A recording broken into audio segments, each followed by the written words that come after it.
right, Mr. President, again, thank you for the time, sir. Thank you so much. First question I have for you is, are we better off than we were 4 years ago? We are absolutely better off than we were when I was sworn in. We had 800,000 jobs being lost in a month. We lost 9 million jobs during the course of the worst recession since the Great Depression.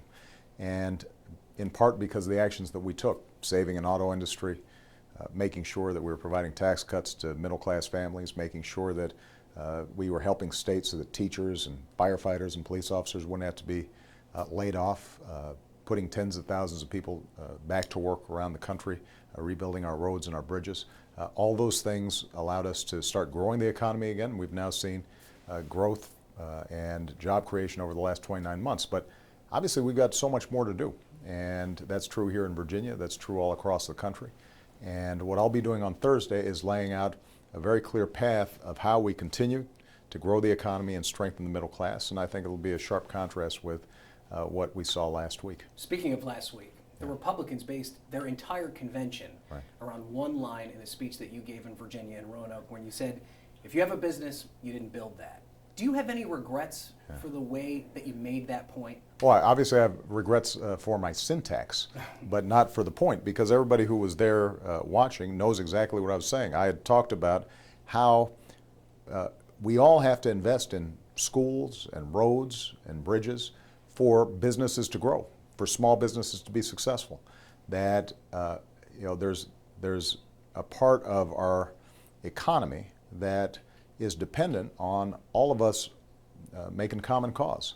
And that's true. If you wanted to start a business, you didn't start the school, you didn't start the road project, but it still helps you live out your dreams. And I think everybody who saw that understood that. This is an example of, I think, a tendency for the other side to shade the truth a little bit to try to win political points. There were some business owners in Richmond in particular who said that they did go back and read your entire speech, and in some cases that made them even more disappointed. Are you concerned at all that there's a perception that your policies maybe aren't as friendly to small business as small business owners would like? Well, I think those might have been Republicans who were thinking that, who've been listening to Republican talking points. The fact is we gave 18 tax cuts to small businesses since I've been in office.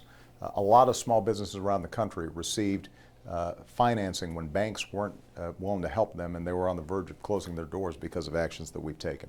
And I believe that growing our small businesses is vital for America's continued success, which is why I want to keep on providing tax cuts for small businesses if they are hiring new workers or putting in new plants or equipment or eliminating capital gains for them when they're still in their startup stages. So every policy that we've put into place has been designed to try to strengthen the middle class and small businesses, and we're going to keep on trying to do that. You've embraced the term Obamacare, and I've noticed lately in your stump speech you've now started calling Mitt Romney's health care plan Romney Doesn't Care. And your campaign's really painted him as kind of wealthy and disconnected, and that his policies are only designed to help his rich friends. So the question I have for you, sir, is do you just disagree with Mitt Romney, or do you genuinely believe that he doesn't care? Well, I think that his policies are ones that are out of touch with what ordinary folks are facing every single day. I mean, let's take the example of healthcare. We've got millions of young people now who are able to stay on their parents' plan because of this law. Seniors who are seeing lower prescription drug costs because of this law. And if we reverse those laws, then you've got 7 million people who are out of luck. You've got people with pre-existing conditions who are not going to be able to get health insurance, and he hasn't offered any plausible way to help those folks. And so this is not a personal observation about Mr. Romney. This is about the kinds of policies that he's promoting, and it represents a different vision for our future. I believe that we grow the economy when everybody's getting a fair shot, everybody's doing their fair share, and everybody's playing by the same set of rules.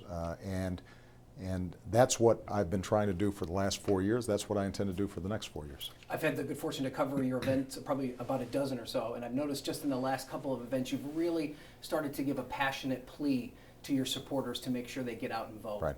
Are you concerned at all that the enthusiasm that you had 4 years ago for your historic election is not going to be there this time around?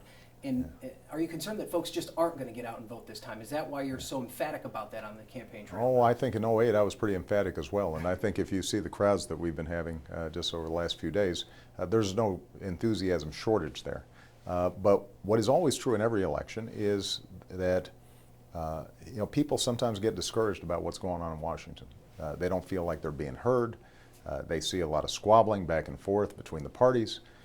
And at a certain point, people say, well, I can't make a difference. And I got my start in politics actually doing voter registration as a very young man, as a young attorney. And one thing that I believe is that no matter who you vote for, no matter what your philosophy is, part of what it means for us to be citizens is to make sure that we're participating, and I want every single person out there to vote. And will you fill the stadium on Thursday night for your convention speech? Well, we got to check the weather, but hopefully we'll have good weather, and I'm looking forward to what I think is going to be a terrific event.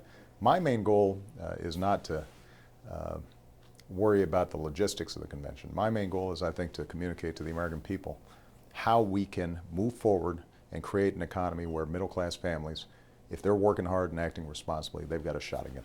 Okay, that's my All time, right. Mr. President. Thank you so much. Appreciate it. Appreciate you. All right. Thank you.